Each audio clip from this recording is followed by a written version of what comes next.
rồi. Dạ dạ.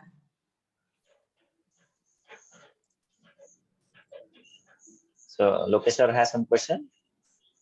Yes, Yeah, Dada, you... but I will give this later. Okay, good. Okay. So maybe do a little brief recap. Yes. Okay.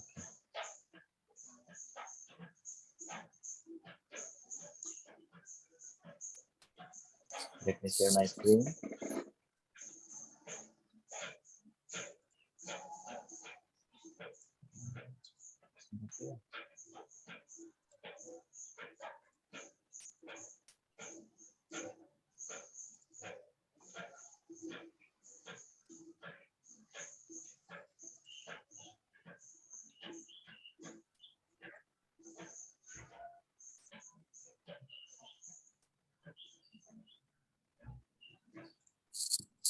At my end, it shows low internet quality. Oh. I hope my voice is not choppy. No, your voice is clear. Dada. Okay, good. So,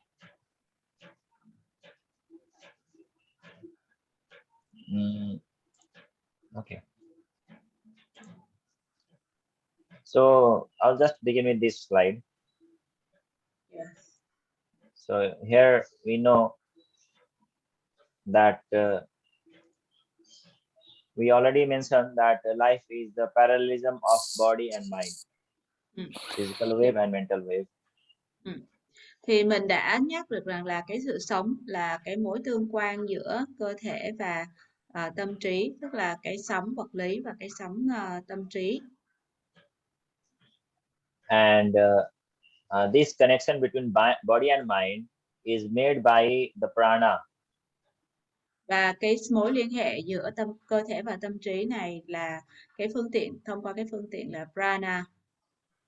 Yeah. Prana is a collective name of 10 vital areas. Prana là cái tên tổng thể của 10 cái khí sinh tồn, là 10 cái values. Yeah. So the name I will share on the screen so you can see.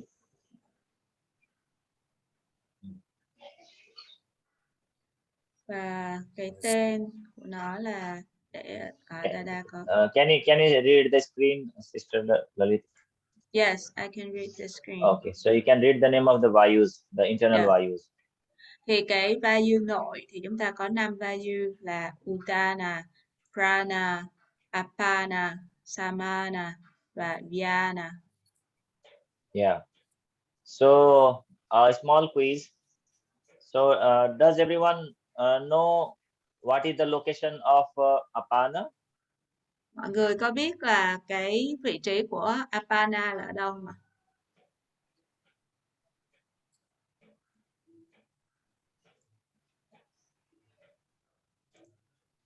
Vị trí của Apana là ở đâu? Apana là nó nằm ở vùng rốn. Yeah. At the navel area. No, navel area is for Samana. Là Samana, cái vùng rốn thì gọi là Samana. Vùng ngực, như vùng ngực, cái xin lỗi, vùng ngực. Là in the chest area. No. Okay, let me give you a hint. We survive because we breathe. If someone chokes us or stops our breathing by holding our neck or holding our mouth, then we will stop breathing. So the main vital value is the prana, and prana is located from navel to the throat. Là tôi sẽ cho mọi người một cái hint ạ. Tức là chúng ta sống là bởi vì do cái sự hít thở, có cái không khí hít thở. Nếu như mà ai đó bịt mũi hoặc bịt miệng chúng ta và chúng ta không có được thở thì chúng ta sẽ không duy trì được sự sống của mình. Cho nên cái value quan trọng là cái prana, và nó nằm ở cái vị trí là phần rốn và đến phần cổ họng. Yeah, and samana in the navel point, the vayu is called samana. Và cái chỗ vùng rốn á, thì cái vayu mà nằm ở chỗ vùng rốn thì gọi là samana. Yeah. So the location of the apana is from the navel to the anus. Và cái vị trí của apana là từ vùng rốn đến cái phần hậu môn. Yeah. So means the hint is that when you have to relate which vayu is where, so you begin from the chest. The chest is the main vital for the energy, so there is prana.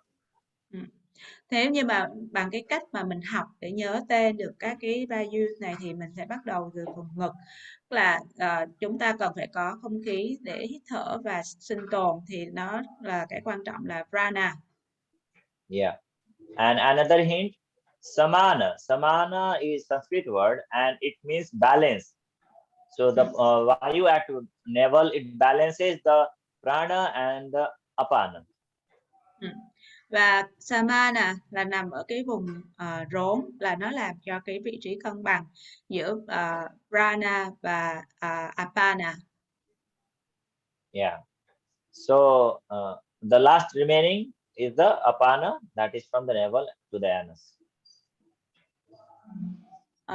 Yeah, the apana, right? Yeah.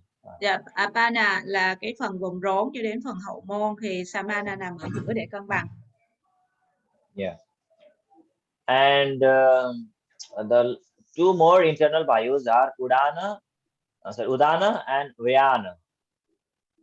Và hai cái vayu quan trọng khác nữa là udana và vyana. So vyana can easily relate with throughout the whole body, because you might have heard sometimes vyana is related to vyom. Vyom means ether factor. So ether factor is the most expansive. So we can relate that vyana means the most expanding, and it is all throughout the body.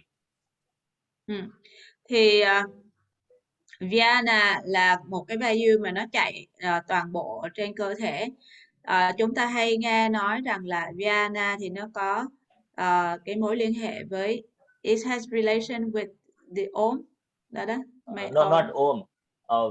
Vyom is the name of ether factor. Vyom là nó có cái mối quan hệ với lại là cái nhân tố cơ bản, không gian, cái ether ấy ạ. Cho nên là mà cái ether thì nó là cái gốc của tất cả mọi thứ, cho nên là vyana là một cái sinh lực chạy xung quanh cơ thể. Yeah, and one internal vayu is at the throat, and that is called udana. Và có một cái vayu ở cổ họng nữa gọi là udana. Yeah.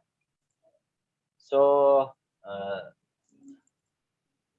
we also discussed about different asanas to control the different vayus. So I will not go into details in that. I think Didi already shared the presentation last time. Và chúng ta cũng có thảo luận về cái asana nào thì nó tốt giữ cho sự cân bằng của cái vayu nào, và tôi không có đi vào cái cụ thể nữa, bởi vì tôi nghĩ là Didi đã chia sẻ với các bạn rồi. Yeah. So I will again show you the picture of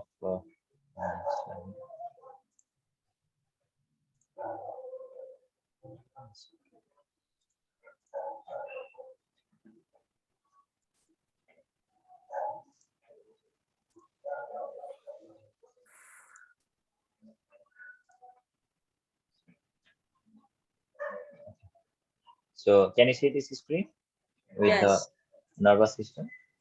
Yeah. Okay, so again a little like exercise. Let's again discuss what is the location of the different vayus, because it is also related to the death, means how that happens. Thì mọi người cũng nhìn lại được cái hình ở trên màn hình mà Dada đang chiếu, đúng không ạ? Thì cái này tôi sẽ chỉ lại cho mọi người các cái vayu, và tại vì cái này nó liên quan, để tí nữa tôi giải thích là tại sao cái chết nó đến. Okay. So Somebody please tell me the location of the Samana Vayu. Có ai nhắc lại cho tôi là cái vị trí của Samana Vayu không ạ? Samana Vayu thì nằm ở ngay cái vùng rốn, cái điểm cân bằng. Where is that? Yeah. Samana Vayu is at the navel. Located at the navel. Yeah. Okay, so one who has given answer, we will not give the another answers. We will give the chances to others. Yeah. Anh câu tiếp theo anh để cho mọi người nói nha. Okay, so next person can come forward and tell what is the function of Samana Vayu. Yeah. Và có ai khác có thể cho lớp biết được là cái chức năng của Samana Vayu là cái gì không ạ?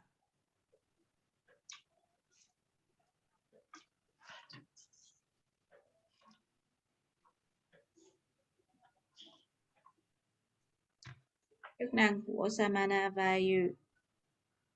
Yeah, what is the function of Samana Vayu? Chức năng của Samana Vayu là để trao đổi chất, phải không em? Trao đổi chất ạ? Được. Dạ, để em dịch nha. Yeah. The function is the metabolism. Metabolism. Okay, somebody else? Có ai khác nữa không ạ? Và để cân bằng. Dạ, cân bằng. Cân bằng gì chị có thể nói rõ hơn không ạ?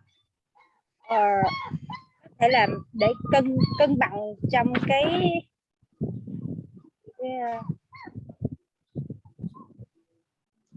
Okay, next chance to our LFTs and LPTs. They are there.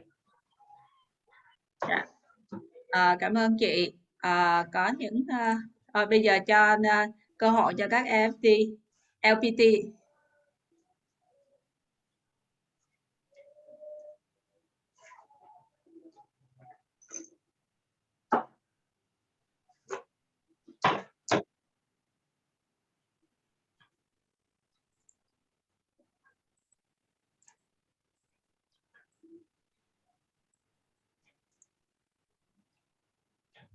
Cân bằng giữa prana với apana later. Yeah. To maintain the balance between prana and apana.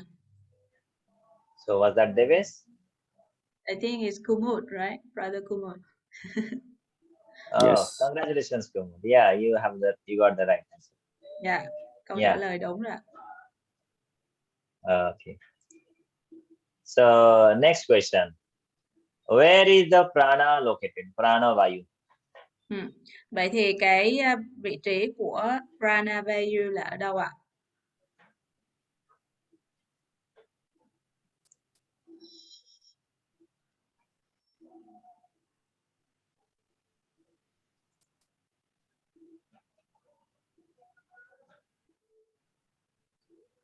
Vị trí của prana vayu là ở đâu?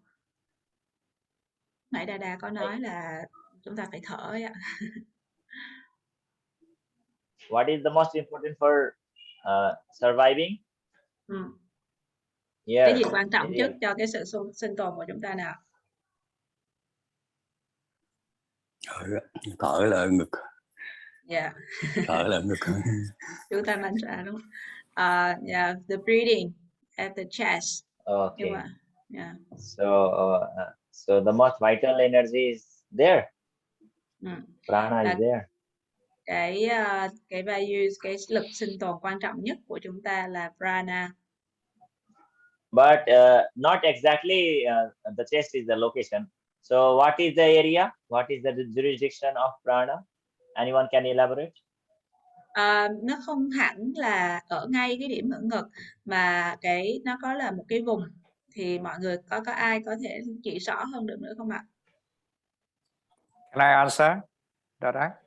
Wait, I'll give chance to Sarika and Sulekha if they are there.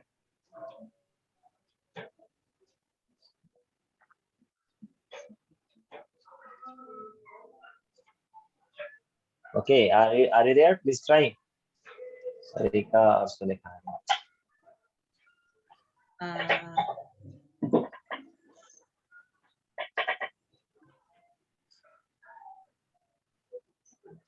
Who you asking, Dadaji? Sulekha. Yeah, start from Sulekha. Sulekha ơi, có ở đó không?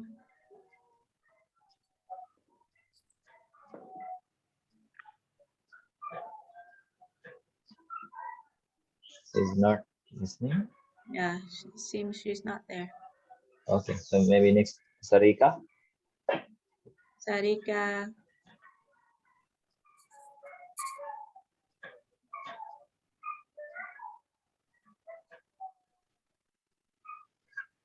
Wow. What's her message?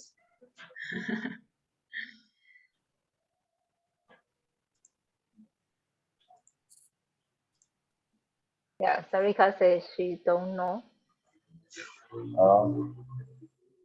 So our sister, I don't see Santi. She is not attending class today. Dạ, hôm nay không có chị Hasanti nhỉ? Và Antabasio, so I don't see. Yeah.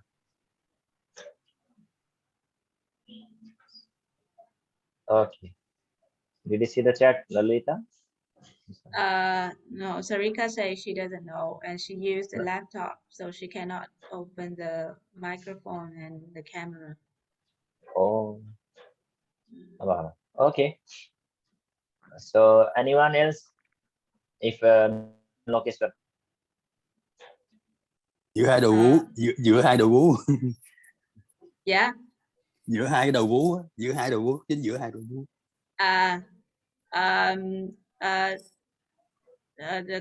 The mantra say it between the two breasts is the location of prana values. No.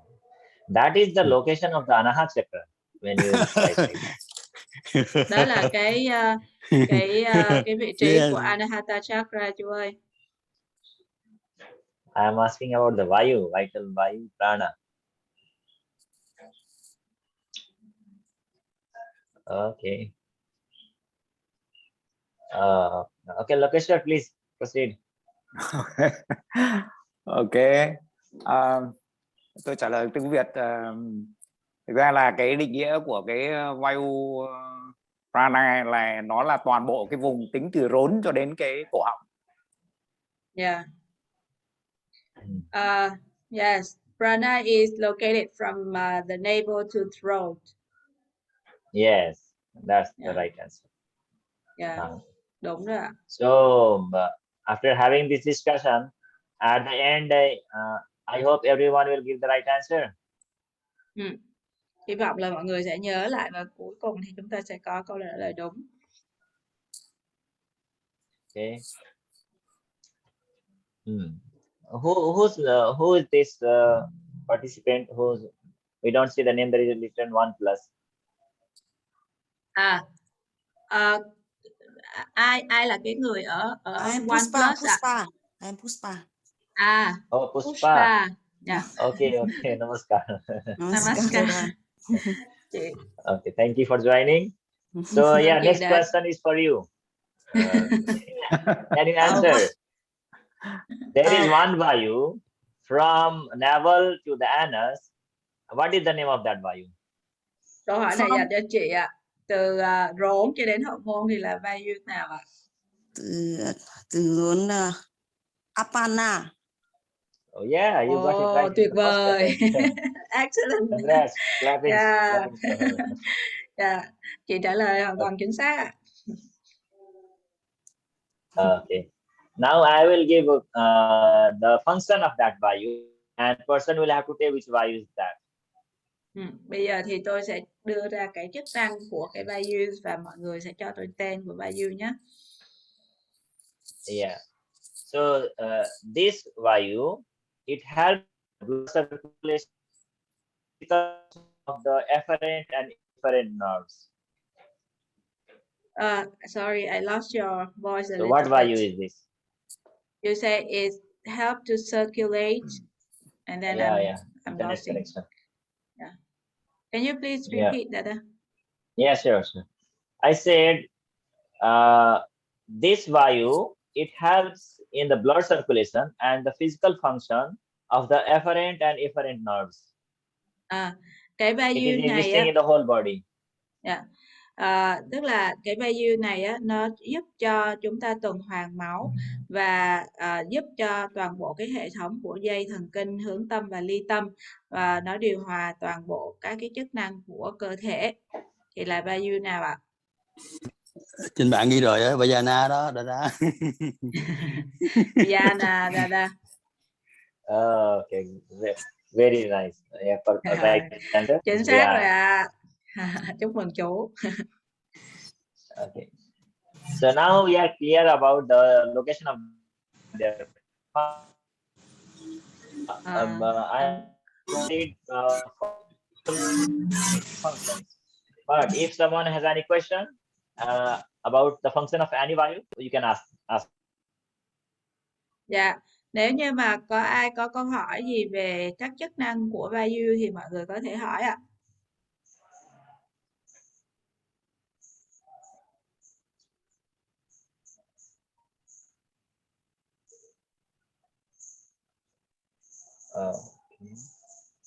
I will wait for 30 seconds and then I'll answer. Is that you asking if anybody has any questions regarding Yeah, values? any right? question? Yeah. Yeah, right. Okay. Namaskar. Yes, Namaskar. Trong cái phần giảng của Dada thì có nói đến các cái động tác asana để mà tăng cường các cái vayu này. Thì tôi hỏi rằng là cái bài thiền số 3 thì nó có cái công dụng gì đối với lại các cái vayu này không? Hay là nó chỉ liên quan tới các cái chakra thôi? Dạ, anh hỏi tiếng Anh luôn được không ạ? Okay, Dada, I have a question that you mentioned about vayu and asana that supposed to improve these vayus. So I asked you that lesson number 3 is something also affect these vayu or not, or only affect to the chakras? Yeah, definitely. All that asanas that we are to strengthen that will be all controlling the vayus. They are related. You're right. You mean the asana, right? All Yeah, the yeah, asana. both Yeah. Thì Dada nói là tất cả asana thì là để kiểm soát và làm gọi là cân bằng các vayu. Nó có một cái mối liên quan đấy ạ, giữa asana và các vayu. Em nghe không rõ, nếu mọi người nào nghe rõ hơn thì dịch thì bổ sung giùm em với nha. Chỗ này không, cái tiếng của Dada không có nghe không rõ. Dạ, chắc là do internet. Because of the internet connection, so I'm losing you sometimes. So Okay. I just say that the asana is related and help to control the value. Yeah, right.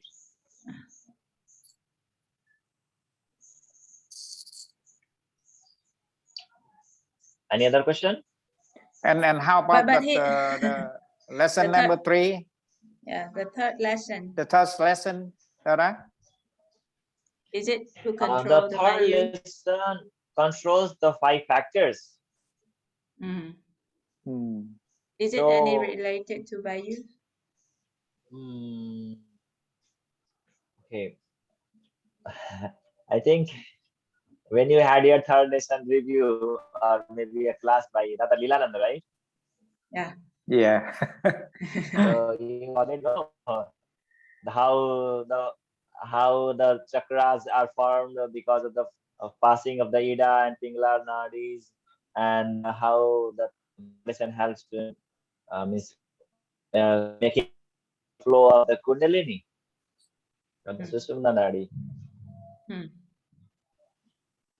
Là cái bài số 3 thì chúng ta đã được học với lại Dada Lilananda, thì mọi người cũng có thể biết được rằng là trong cái bài số 3 là nó giúp kiểm soát được 5 cái nhân tố cơ bản, mà 5 cái nhân tố gốc của sự hình thành vũ trụ, và làm sao mà các cái chakra và nó được hình thành thông qua cái sự giao nhau của các Sushumna Pingala, các cái tuyến năng lượng.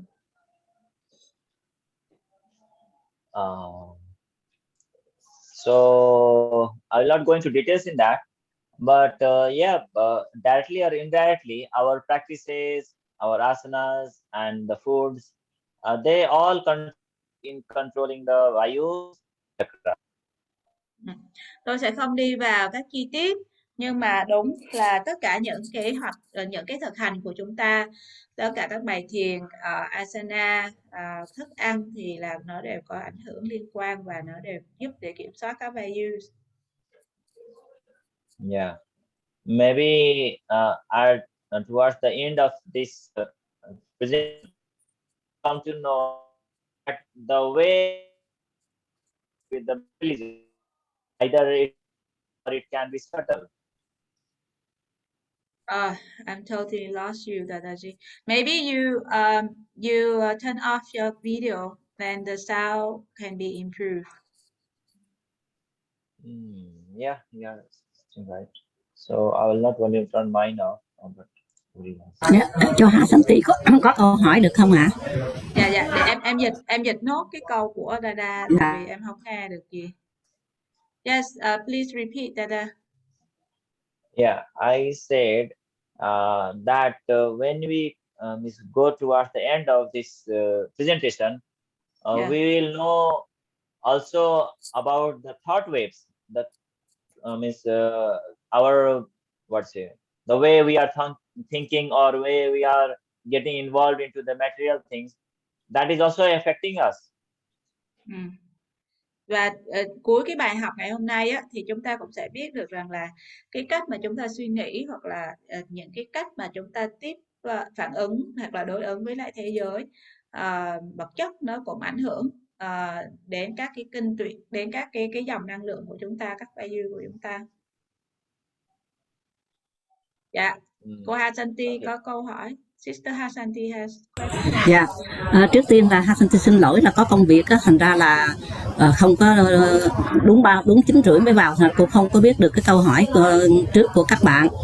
Nhưng mà quá trình học á thì Hasanti đối chiếu lại với những cái tài liệu mình cũng đã được học trước đó, thì Hasanti nhận ra là các nội khí, mà 5 cái nội khí vừa rồi mình học á, thì mô tả vị trí nè, rồi màu sắc nè, tất cả những cái đó là nó tương ứng với các luân xa của mình. Thí dụ như là thanh khí thì nó tương ứng ở tại cái vị trí là không luân là ở riêng, đúng không ạ? Thế là cái mô tả mà vừa rồi mình học đó là nó giống hệt, tức là quá trình mà mình quán tưởng đó, quán chiếu cái quá trình mình ngồi mình thiền á, thì là mô tả y hệt vậy. Thí dụ như ở chỗ cái hỏa luân á, là Manipur, thì nó cũng được là diễn tả là cái hình tam giác, rồi là màu sắc là cái màu đỏ mặt trời vậy đó, hoặc là ở cái chỗ của cái gì cho con nhắc một xíu là không phải ai cũng có bài thiền rồi á con. Không phải ý hỏi với Dada là trong quá trình mình quán tưởng hoặc mình học gì đó, thì 5 cái vị trí của nội khí đó nó tương ứng với 5 luân xa, mình được quyền liên tưởng được hay không, là chỉ câu hỏi vậy thôi. Là 5 cái luân xa, 5 cái nội khí đó mình có liên tưởng được với lại 5 cái luân xa mình học hay không thôi, đúng vì không? nó đúng cái vị trí của luân xa luôn. Để con dịch sang cho. Yes, her questions is like this, because when she study, she's compared with the material she studied before.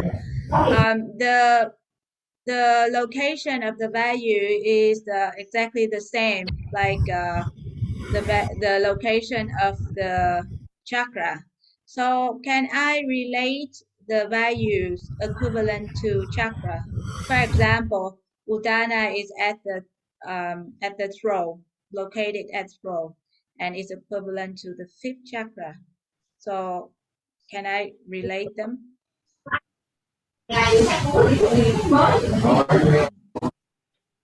Yeah, definitely. As we repeated, reviewed today, and when we did the presentation, we discussed that prana is the connection between the body and mind. Yeah. So this prana is always in playing the role for you say the chakra in the body or the thoughts in the mind. Ví dụ như tức là Dada nói rằng là chúng ta đã biết rằng là prana là cái sinh lực, cái khí lực, cái khí sinh tồn, lực sinh tồn là cái mối liên hệ giữa cái mối liên kết giữa cơ thể và tâm trí của chúng ta. Cho nên là prana nó đóng một cái vai trò quan trọng trong cái việc là chúng ta suy nghĩ như thế nào, cách chúng ta tiếp cận với thế giới như thế nào, cách chúng ta cảm xúc vân vân, thì nó đóng một cái vai trò đó. So yeah, we can't say that chakra is vayu or vayu is one of the factor of mind, but yeah, it is a connecting link between the body and mind. Chúng ta không thể nói rằng là chakra là vayu hay là vayu là một phần của tâm trí, nhưng mà nó có cái liên quan giữa cơ thể và tâm trí. Yeah, and here I will again like to review that one time we were having discussion that our pranendriya or pranavayu, it is different. It is different from the five sensory organs. Thì một trong những cái bài mà chúng ta đã học là pranendriya, đúng không ạ? Giống như là cái giác quan thứ 6, thì là cái pranendriya này nó lại khác với lại 5 cái giác quan ở trong cơ thể của chúng ta. And that is helping us to get the subtle information about the person, about hardness and softness or kindness, those kind of things. Và cái pranendriya này nó là giúp cho chúng ta cảm nhận được cái mặt tinh tế hơn, là cái người đó họ nóng tính hay là họ dễ tính, họ nồng hậu hay là họ giận dữ, họ vân vân. Thì đây là cái chức năng của pranendriya. Yeah, but it is different from the intuition. Nhưng mà cái pranendriya này nó lại là khác với lại cái trực giác. So yeah,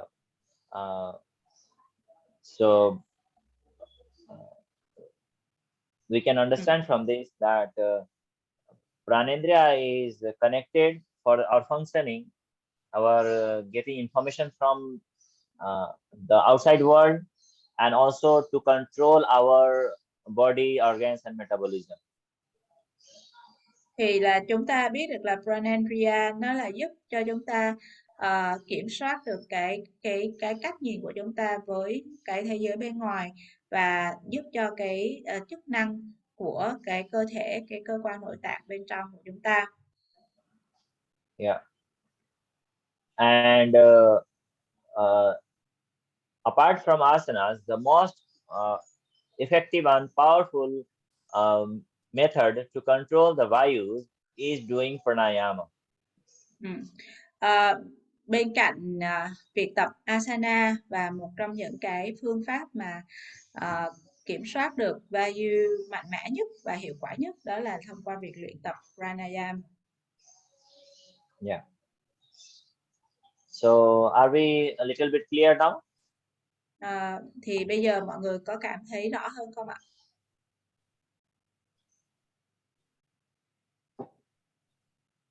Thank you, Dada. Yeah. Welcome.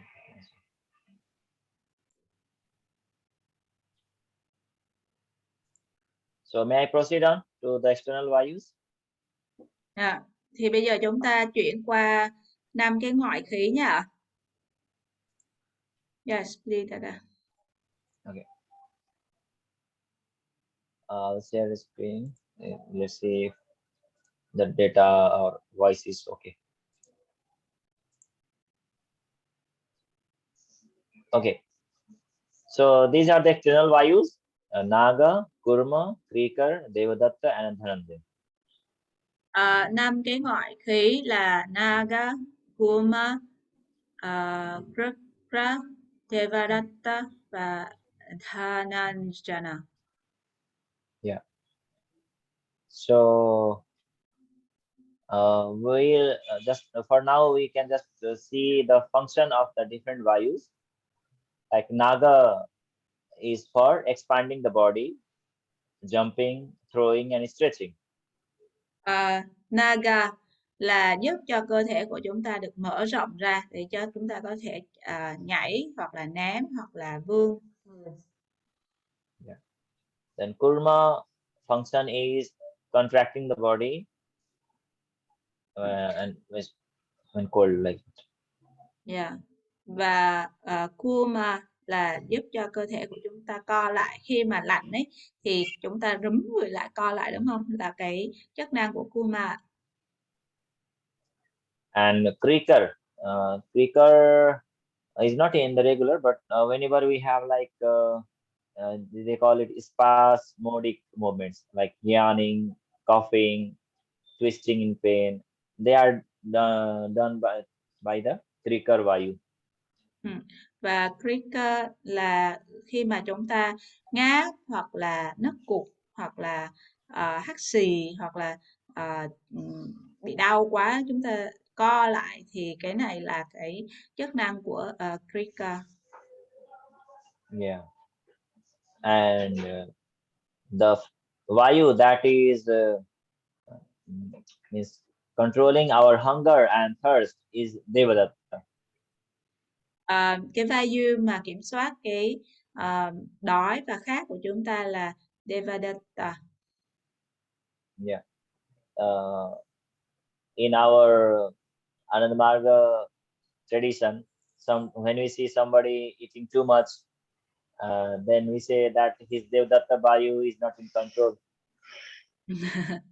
Trong Anandamaga mà khi chúng ta thấy ai đó ăn quá nhiều thì chúng ta hay nói đùa rằng là cái vayu Devadatta của anh này không được kiểm soát. Yeah. And the last vayu is external vayu is Dhananjaya, and it causes you sleep and drowsiness.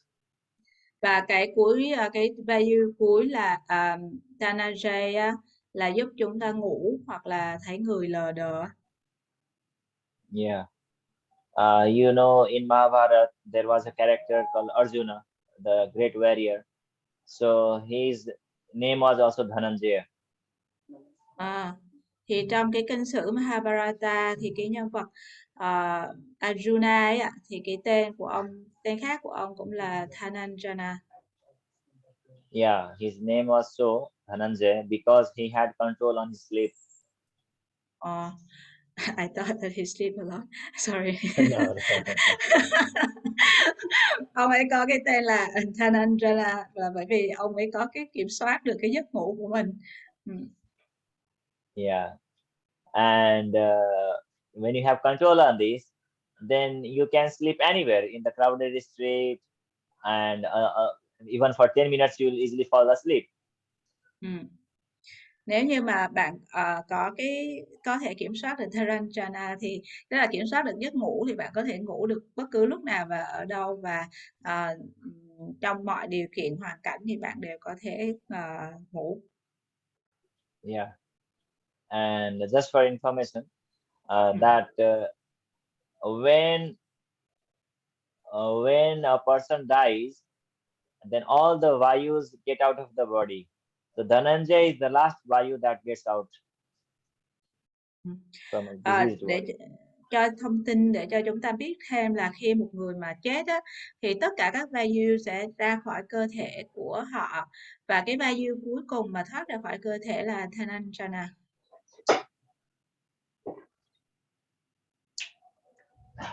Okay. So we'll learn the science behind the death later, but before that we'll discuss more about how life comes into being. Chúng ta sẽ bàn về cái chết sau, nhưng mà trước khi đó thì chúng ta sẽ nói rằng là cái sự sống bắt đầu như thế nào. Okay. So when sperm of male and ova of female combine, new physical structure is formed within the womb of female. Cái sự sống được bắt đầu như thế nào ạ? Khi mà cái tinh trùng của người đàn ông và trứng của người phụ nữ được kết hợp thì một cái cấu trúc vật lý mới được sinh ra trong cái tử cung của người phụ nữ. That I think we all have read in the science. Và chúng ta đã biết thông qua việc mà học khoa học rồi đúng không ạ? Okay. But one subtle thing that science has not been able to find out that the new physical structure has a vibration. Mà cái mà khoa học chưa có phát hiện ra được là cái cấu trúc vật lý mới này là nó có cái xung động, cái rung động mới của nó. And the bodiless minds, means that has already been existing, which have been dissociated from the bodies at the death, they also have a momentum, potential momentum or samskara. Thì là cái khi mà mình chết đi á, thì cái tâm trí của chúng ta thoát ra khỏi cơ thể, và cái tâm trí mà không có cơ thể này nó có một cái phản xung lực hành động của nó, hoặc là cái xung lực ở thể tiềm ẩn gọi là cái nghiệp ấy, samskara, thì nó cần một cái cơ thể mới để mà nó biểu lộ. And those minds need a physical body, but the wavelength of the new physical structure that attracts the bodiless mind, and with the help of the cosmic nutative principle, then there is a connection and the bodiless mind enters into the new body.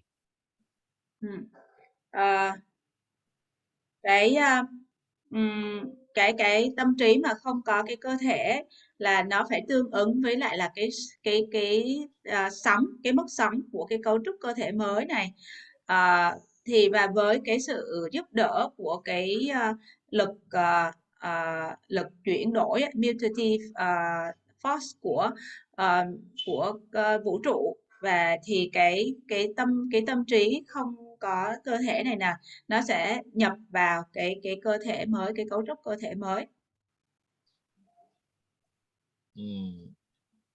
And sometimes because of not getting proper physical structure, the bodiless mind has to wait for 100 years, 200 years. Đôi khi thì tại vì không tìm ra được một cái cấu trúc cơ thể vật lý phù hợp, cho nên là cái tâm trí nó phải chờ cả 100 hoặc là 200 năm. Instead of giving you any mythological illustration, I will share incident from Dada Parashivanandaji. Và thay vì là tôi đi vào mà gọi là phân tích mổ xẻ, thì tôi chia sẻ cho các bạn về một cái trải nghiệm của Dada. Em không có nghe kịp tên. Yes. One time in General Darshan, Baba explained to all those devotees present there about Dada Parashivananda that he was a coconut tree for 300 years. Thì trong một cái lần gặp chung ấy, thì Baba mới chỉ rằng là cái cuộc đời trước đó của Dada là một cái cây dừa, và cái cây dừa này nó phải tồn tại trong 300 năm. But before that, he was a nice disciple of a very good guru. But because of one mistake, he had to become a coconut tree. Mà cái kiếp mà trước khi mà thành cái cây dừa ấy, thì là Dada đã là một cái người học trò của một cái vị guru rất là lỗi lạc, nhưng mà vì có phạm phải một cái sai lầm, một cái lỗi lầm, cho nên là cái kiếp tiếp theo Dada phải trở thành một cái cây dừa. Yeah, but in this lifetime, when you become a disciple of Baba, he was a very nice Dada, very nice monk. Và sau khi mà hết cái kiếp làm cây dừa và đến cái kiếp hiện tại ấy, khi mà Dada trở thành học trò môn đệ của Baba thì ông ấy là một cái nhà tu hành rất là gương mẫu, rất là lỗi lạc. So even for a highly elevated person like that, because of doing one wrong act, he had to suffer for so many years. Cho nên là cho dù là một cái người mà họ đạt được một cái trình độ và một cái khả năng tâm linh đã cao đến như vậy rồi, nhưng mà do một cái lỗi lầm thôi, một cái lỗi nhỏ và họ đã phải chịu một cái kiếp và là một cái cây trong vòng 300 năm. So we should all be aware not to make our vibrations too complicated. Let's keep it simple. Cho nên là chúng ta hãy lưu ý là đừng có để cho cái rung động của chúng ta trở nên nó quá phức tạp và nó làm rối rắm hết mọi thứ lên, và hãy giữ cho mọi thứ thật sự đơn giản và giản dị nhất có thể. Okay. So now we'll come to the topic death.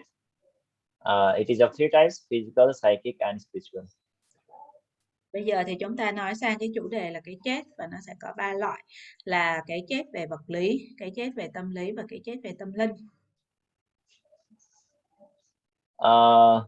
Last time when we were having this life, death, and samskara topic, one brother Bishok was there, and he was a little worried that why we are not talking about the rebirth and samskaras. So I was looking for him, but he's not there in the participants. Cái lớp trước ấy thì có một bạn tên là Bishop thì bạn này một anh này anh hỏi là tại sao Dada không giảng về nghiệp, cái chết và luân hồi tái sinh. Thì hôm nay tôi nói nhưng mà nhìn thì lại không thấy anh ấy trong lớp học. So can somebody call him and tell him that we are discussing that topic of samskaras? Có ai có thể liên hệ với anh để mà bảo anh vào lớp không ạ? Tại vì bây giờ chúng ta đang nói với cái chủ đề mà hôm trước anh ấy hỏi. Okay. So yeah, the first kind of death is the physical cause of death. Yeah. Cái loại đầu tiên là cái chết về vật lý, về cơ thể đấy ạ. So in both the cases, when the parallelism between the body and mind is lost, and then the death occurs. Thì khi mà nó mất cái sự kết nối giữa cơ thể và tâm trí thì cái chết nó sẽ xảy ra.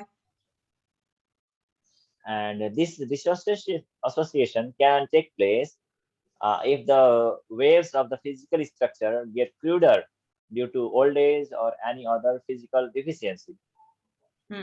Và cái sự mất kết nối này có thể xảy ra nếu như mà các cái sóng của cái cơ thể vật lý nó bị thô kệch hóa đi do cái tuổi già hoặc là do bất cứ một cái sự thiếu hụt nào về cơ thể. Yeah. So we understand that in old age, okay, the body is no more capable of maintaining the vibration, but also it happens because of the accidents sometimes or disease. Yeah.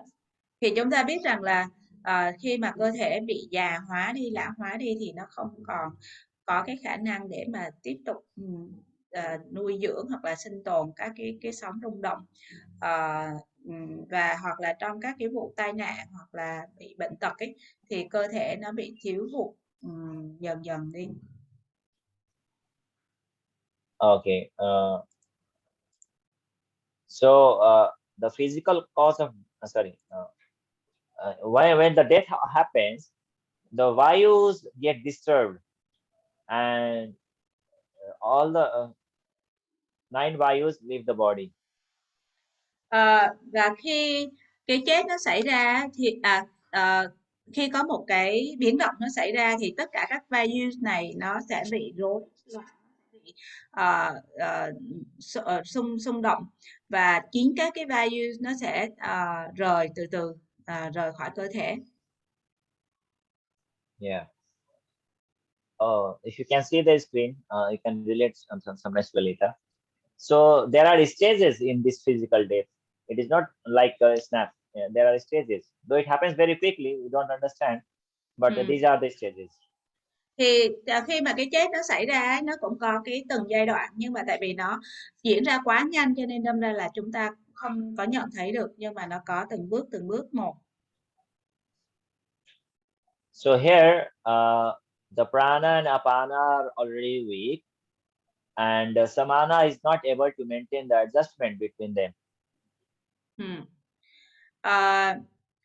Đầu tiên ấy là cái prana và apana sẽ yếu dần đi, cho nên là samana không còn khả năng để mà cân bằng, thích nghi giữa prana và apana, cho nên là nó làm cho cái vùng rốn của cái người đó bị tác động.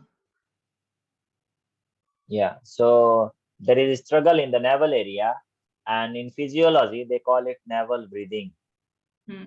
Và trong cái vật lý thì họ gọi đó là cái thở bụng. Và khi mà mình quan sát người chết thì họ thở bằng bụng nhiều hơn là bằng ngực. Yeah. And after that, the three vayus combine together, and then they start striking udana. Và ba cái vayu này bắt đầu nó kết hợp với nhau và nó tấn công udana. Yeah. And then udana also loses its strength, and all the four vayus combine with the vyana, and they become one force. They struggle throughout the whole body.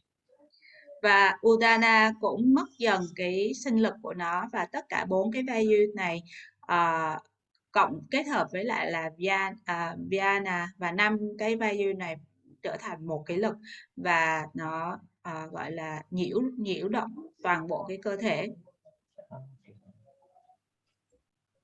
And then from one outlet, it can be from the mouth or the eyes or the anus, they all get out of the body, and they take along all the external vayus also, except Dhananjay. Ok, và từ cái phần bên ngoài ấy, thì chúng ta có thể quan sát được là có thể là từ mắt, hoặc là từ hậu môn, hoặc là từ một cái điểm from the eyes or the anus or where else that Mouth also. The mouth, yeah. And và miệng, thì tất cả các cái vayu này nó sẽ đi ra ngoài hết, ngoại trừ Dhananjaya. Yeah. But this Dhananjaya Vayu, it stays there till the whole body either decays or it is burned. Và cái Dhananjaya Vayu này nó vẫn ở lại trong cái cơ thể cho đến khi mà cơ thể đó được hỏa thiêu đi, hoặc là hoàn toàn là bị được gọi là thối rữa, nếu như mà trong cái trường hợp là mình chôn cất. So here is one interesting thing. So in some of the sect or religion, they have a ritual of burying the body in the ground. Có một vài cái tôn giáo thì họ có một cái nghi lễ là họ sẽ thiêu cái cơ thể đó trên mặt đất. So since the Dhananjaya Vayu is there, and the remaining 9 Vayus with the mind, they are still struggling to find a proper body. So sometimes they try to return back to the body, the deceased body. Bởi vì là khi mà Dhyana Vayu vẫn còn đó, và 9 cái Vayu cộng với lại cái tâm trí á, nó đã thoát ra khỏi cơ thể rồi, nó đi tìm một cái cơ thể mới, nhưng mà đôi khi trong một cái trường hợp gọi là nó chưa tìm được cái cơ thể phù hợp, và nó muốn quay trở về lại với cái cơ thể cũ. So for a small time, short period of time, there is life in that body, but since the body is very decayed and not able to sustain means the life force, so we hear those screaming kind of sounds. Thì bởi vì là khi mà tâm trí và các cái value này nó muốn quay lại cái cơ thể cũ, nhưng mà cái cơ thể cũ nó đã thối rữa rồi, nó không thể nào nó tái sinh lại cái sức sống của nó nữa. Cho nên là trong một cái thời gian ngắn ấy, mình và cái cơ thể này nó đã thối rồi, thì là trong một thời gian ngắn ấy, mình sẽ thấy tự nhiên cái người này bật dậy và la hét lên. So it's not like that. If you are present at the cremation ground that time, then somebody is going to attack you. But it is the pain or the agony of that dead body, that it makes that kind of screaming sounds.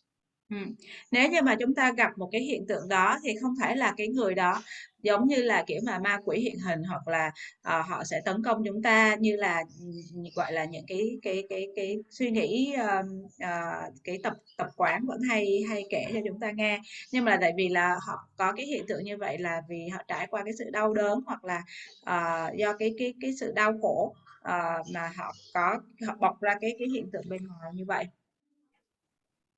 So it is a good practice in some sect and religion. They do in Ananda Marga also, we do it, that we, after the body is dead, we burn it either in fire or on the electric oven. Thì cho nên là nó là một cái thực hành đúng và tốt. Ở một số các cái tôn giáo và ở Ananda Marga chúng ta thì cũng như vậy. Khi mà cái cơ thể chết đi ấy, mất đi sức sống thì chúng ta sẽ hỏa thiêu, thì nó sẽ là tốt nhất cho cái người đó. Yeah. So that there is no more scope for the Dhananjaya Vayu to stay, and so it goes back to the cosmic body and merge there. Thì không, khi mà Jaya Vayu không còn ở đó thì cái tâm trí đó hoàn toàn là trở về lại với cái vũ trụ. Yeah. So next is the psychic wave, and here the mental wave is disrupted due to shock or fear. Cái tiếp theo là psychic death, là cái chết về tâm lý. Thì khi mà một người họ trải qua một cái cú sốc hoặc là một cái nỗi sợ quá lớn, thì cái mối tương quan giữa cơ thể và tâm trí nó cũng bị đứt đột ngột và cái chết nó xảy ra. So you may have seen these cases in your neighborhood or from the newspaper, that if someone loses his son or a daughter in an unexpected accident or something like that, so that person also gets heart attack and he dies. Chẳng hạn như chúng ta cũng có thể bắt gặp những cái trường hợp trong cuộc sống chúng ta là một ai đó họ mất một đứa con của họ trong một cái tai nạn đột ngột, và họ cũng quá sốc và họ lên cơn nhồi máu cơ tim và họ cũng chết theo. Yeah. And also in cases of overexcitement also, sometimes they lose the connection, parallelism between body and mind, and they pass away.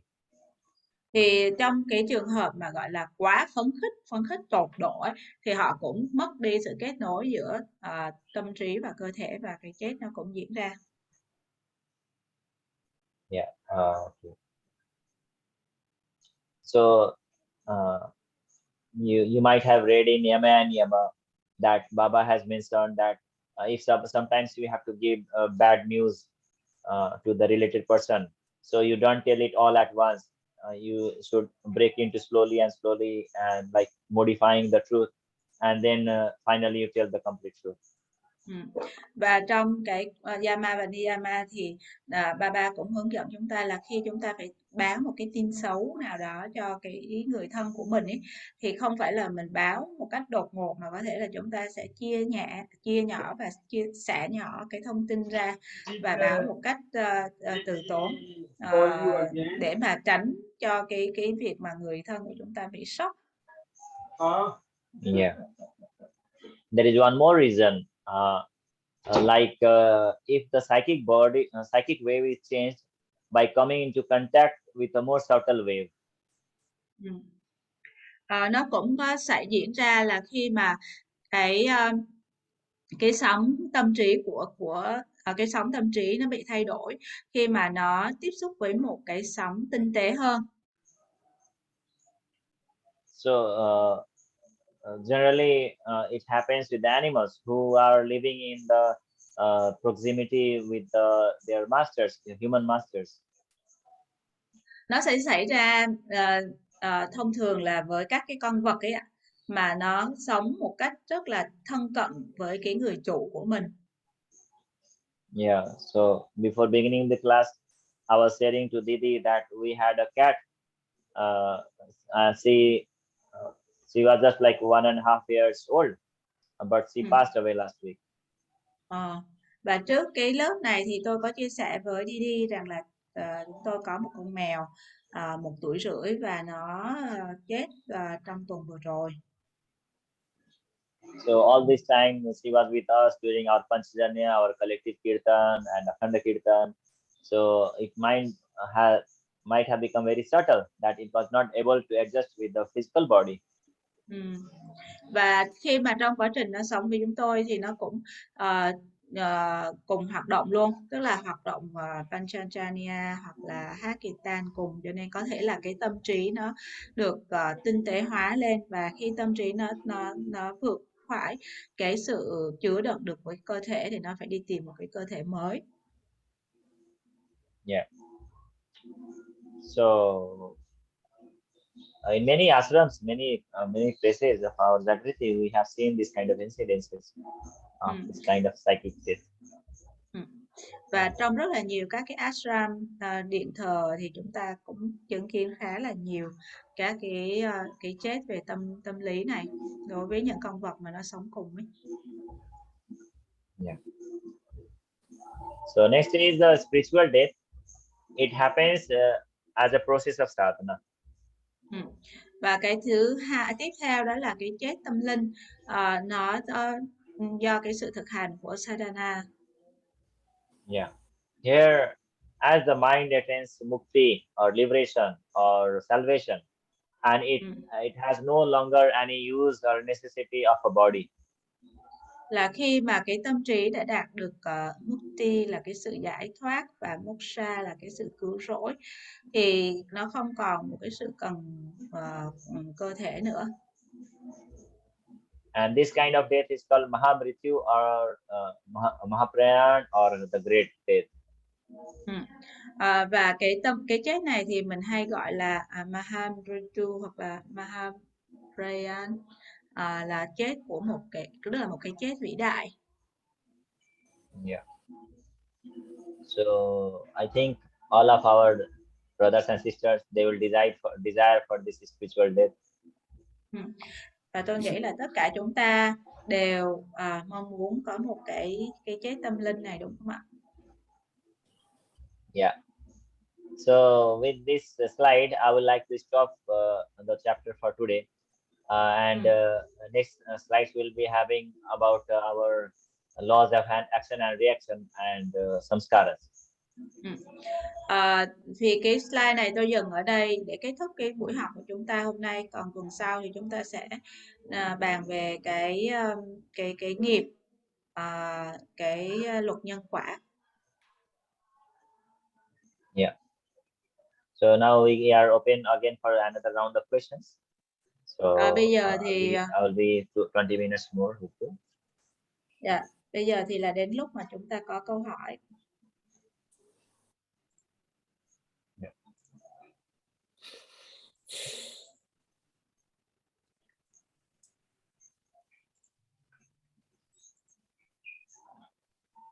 Yeah. This is not my questions, but when you describe the stages of death, because I had a chance to take care of some family members and witness the death, and then I had the questions at that time, like why the eyes like that, or why the stomach is like that, and it's all exactly when you describe the stages happen. But at that time I wasn't a Magi yet. So and my mother practiced Buddhism, so I read one of the book, like they describe that something like also all the values that they will get out of the eyes, so the eyes of the body will open widely, and we can see the white part of the eyes more, and they look up beyond their head, and yeah, it's very correct when we read all this description and have a chance to observe. Yeah. You can translate that.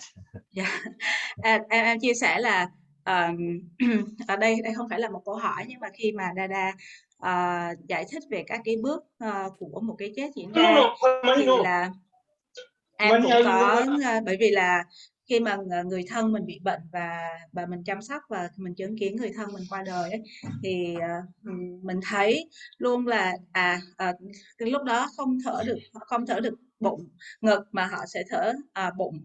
Và khi mà cái lúc mà cái chết nó đến ấy, thì là mắt của họ, thì lúc đó em sẽ thắc mắc tại sao mắt của họ như vậy, hoặc là họ không thở được bằng bụng nữa thì họ sẽ thở miệng như thế. Thì bây giờ em khi mà mình đọc, khi mà em nhìn lại các cái bước mà Baba tả thì nó hoàn toàn chính xác như vậy luôn.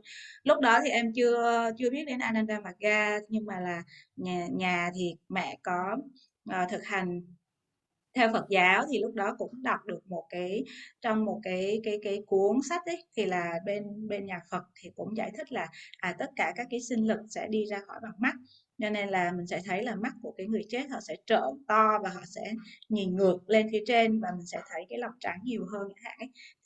Thì mình đọc lại thì mình thấy là hoàn toàn chính xác với lại những cái mà mình quan sát ở thực tế.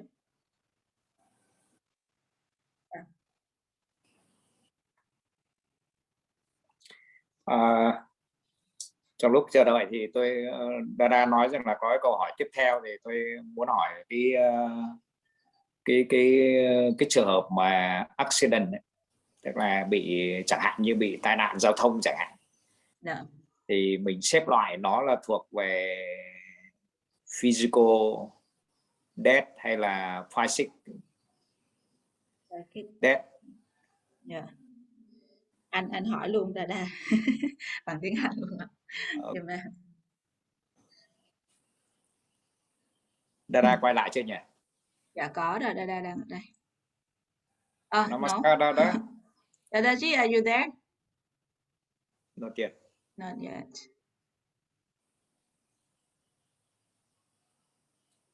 Yeah, I'm back. Yeah, I have question, Dada. Is yes. In case of accident, so someone die, so this case we can clarify as physical death or psychic death. Oh, Baba. Because in this case, his body also attacked, and he also have a shock because of this. He afraid. Yeah. So it's two causes in this case, right? Miss, okay, please confirm me. So you mean to say if somebody becomes very scared and then when the death happens, right? Yeah, that will be a psychic death. But he because of accident, so his body also get attacked. How to say that? Because he also cannot control his body. No, see, there are two cases. Okay, I'll give you one example. Okay. What is the difference between the physical death and the psychic death? Okay, in both the cases, the body will be diseased; he can't come back. But thing is, suppose somebody is riding a car, okay, and I mean, accident happened, and that his lungs and heart or whatever, kidney all got crashed, whatever. So in that case, what is happening? The body is no more able to sustain the mind. So in that case, body is left. So this will be the psychic. This will be the physical death. Okay. Yeah. Another example. Suppose somebody was flying in a rocket and you went to the space, and then somehow the machine or the rocket become faulty, and then the passenger knew that I'm going to fall down and then I'll crash and die. But before that happens, he becomes so fearful, so much scared that, oh, I'm going to die, that he loses the connection of the body.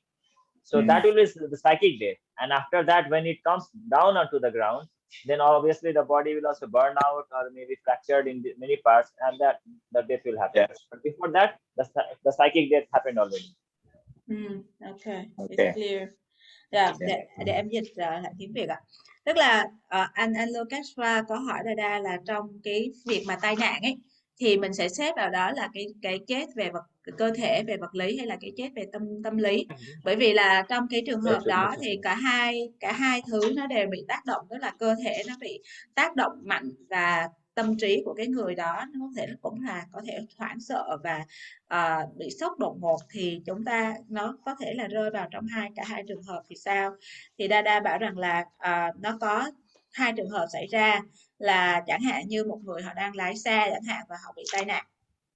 Thì là khi mà bị tai nạn mạnh và đột ngột như vậy thì có thể là tim hoặc là thận hoặc là nội tạng của họ bị chấn thương nặng, và họ không còn cái cơ thể của họ không còn sức để mà giữ được cái tâm trí đó nữa, và cái chết nó diễn ra. Thì đây là cái chết về vật lý.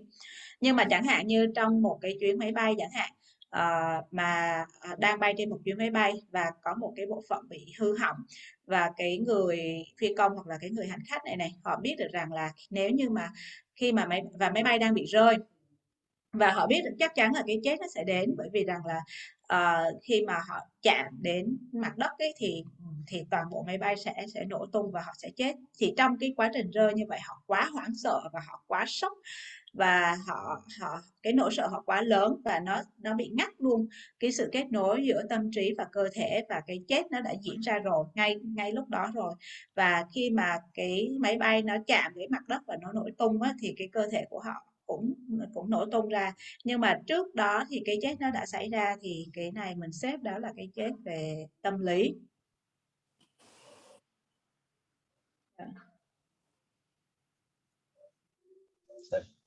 But I would like to add one thing. The difference between the psychic death of an animal and psychic death of a human being can have different results. Can have different results. Nhưng mà tôi muốn thêm một cái điều này nữa này, tức là cái chết về tâm lý của con vật và cái chết về tâm lý của con người á, có thể dẫn đến hai cái kết quả khác nhau. Yeah, the psychic death that happens of the animal, definitely it is going to get a higher level of life, more developed life of animal, or can be human being also. Cái chết tâm lý của con vật ấy, thì cái phần lớn là cái con vật đó nó sẽ có một cái cấu trúc cơ thể phát triển hơn. Ở cái kiếp sau của nó có thể là nó sẽ sinh ra lại là cấu trúc con người, hoặc là một cái con vật tiến triển hơn, khi mà cái chết cái chết tâm lý này nó xảy ra đến với một con vật.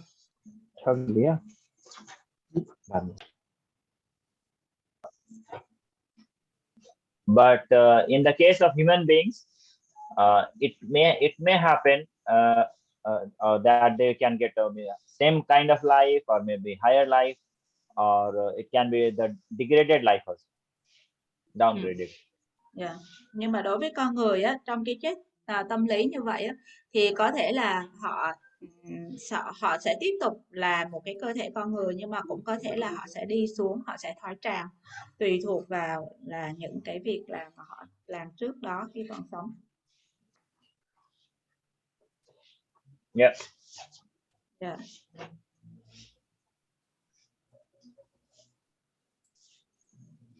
Sarika has written something. Is it? Okay, let me read.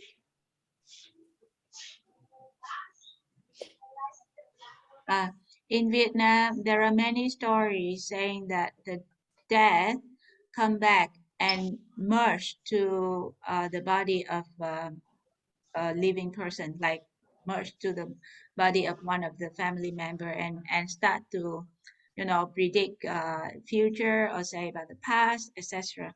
I myself have not witnessed that type of experience, but those around me already experienced that.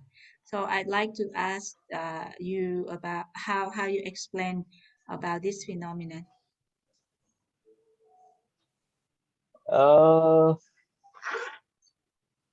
In some cases, not by the bodiless mind itself, but someone can use his occult power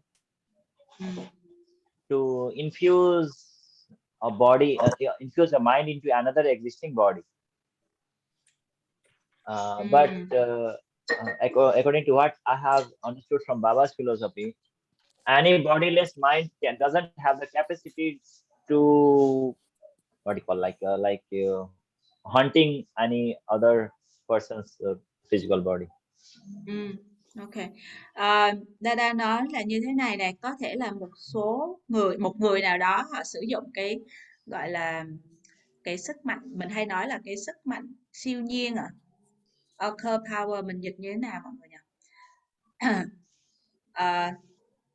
Tức là mình dùng maybe Dada Saswatananda or Didi Priyanjali, they have any other information about it, they can share. But I don't. Tức là một số người á, họ có cái gọi là quyền năng họ dùng cái quyền năng của họ để mà họ gọi là dạng như là tìm kiếm.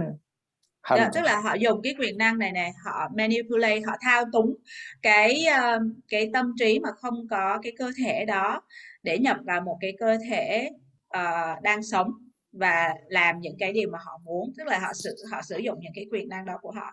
Nhưng mà những gì mà tôi đã đọc mà Baba giải thích ấy, thì một cái tâm trí mà không có cơ thể thì nó không có khả năng đe dọa hoặc là không có khả năng hù dọa gì những cái người sống cả. Có thể là Dada Sattvat và Didi Priyanjali có cái sự giải thích nào nữa không? May I ask Dada Sarvastananda and Didi Priyanjali, do you have any other explanation about this phenomenon? Namaskar, Dada cũng có cùng ý kiến với Dada Karmayoga. Yeah. So yeah, he has the same opinion as yours.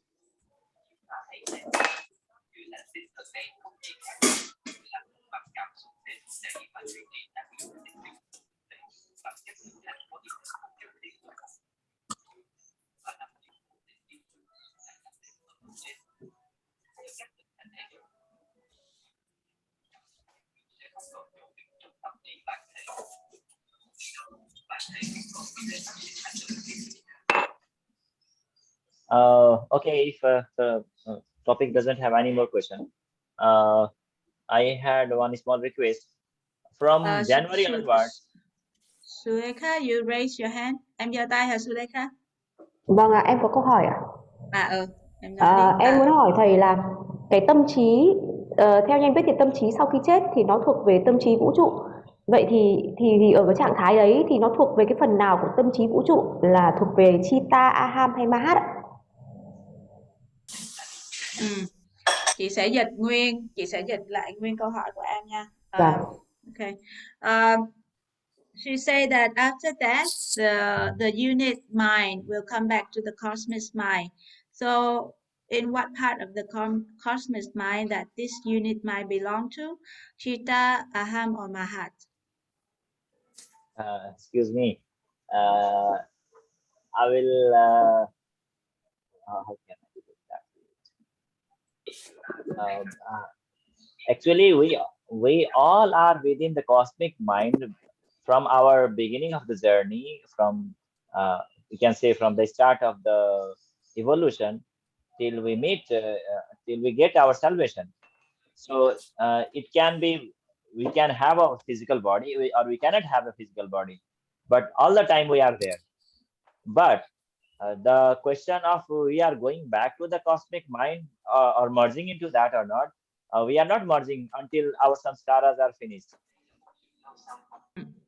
Tức là Dada nhắc lại là cái cuộc hành trình của chúng ta ấy, từ cái thời điểm đầu tiên cho đến cái thời điểm cuối cùng ấy, cho dù là chúng ta đang sống hay là chúng ta đang chết, cho dù chúng ta có cơ thể vật lý hay là chúng ta không có cơ thể vật lý, thì chúng ta cũng đang trong cái tâm trí của vũ trụ.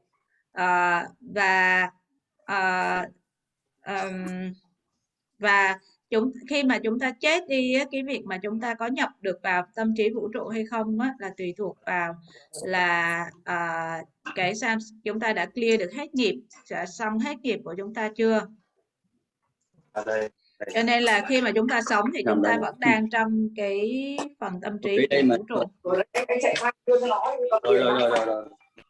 Chị ơi, ý em hỏi là tại cái thời điểm ấy, có nghĩa là sau khi chết, tại cái thời điểm sau khi chết mà đang ở cái đoạn chuyển đổi nó sang một cái hình thức body mới hoặc là chuyển tiếp ấy, ở cái thời gian chuyển tiếp đó thì nó sẽ quay trở lại là tâm trí vũ trụ. Vậy thì nó sẽ nằm ở cái phần nào?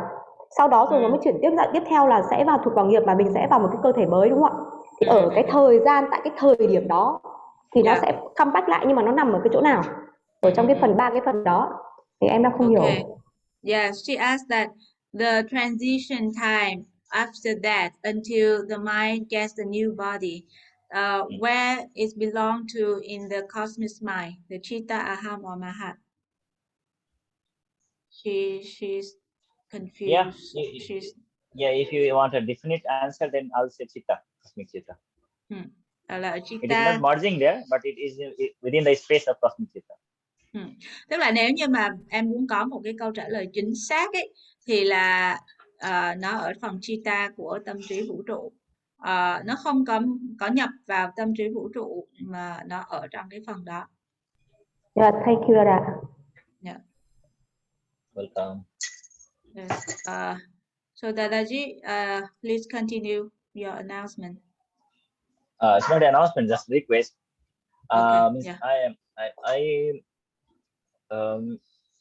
As I say now that every Sunday there is there is Akhanda Kirtan somewhere, be it here in the Philippines, or if I suppose to India or any other place, there is always some kind of program on the Sundays. So if we all can collectively choose another date, maybe Saturday or any other day, that's convenient for everyone. So we can have complete 2 hours discussion together, and we don't. I also don't have to sacrifice the kirtan. So you all can discuss after this and come up with one idea what day will be better. So if you say that no, Sunday is the best day, so maybe we can shift into the afternoon, like 3 p.m. or 4 p.m. But if we can choose another any other day, that will be better. My request.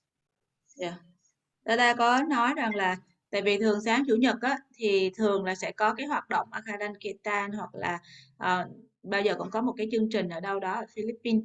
Cho nên là Dada hỏi mọi người là từ tháng 1 trở đi thì mình có thể thay đổi cái lịch học của chúng ta được hay không, thì chúng ta cũng có thể thảo luận cái buổi sau này đây. Tức là sau khi kết thúc lớp thì chúng ta cũng có thể thảo luận, tức là chọn một cái ngày khác hoặc là chọn một cái giờ khác. Nếu như mà vẫn là ngày chủ nhật mà tiện cho mọi người thì có thể chọn từ 3 đến 4 giờ chiều được hay không ấy, thì tí nữa chúng ta cùng thảo luận ạ. So with that request, I would like to take leave, and we can continue discussions. Yes, thank you very much, Dada. Thanks to Linda, thanks to Didi, thanks everyone for attending it.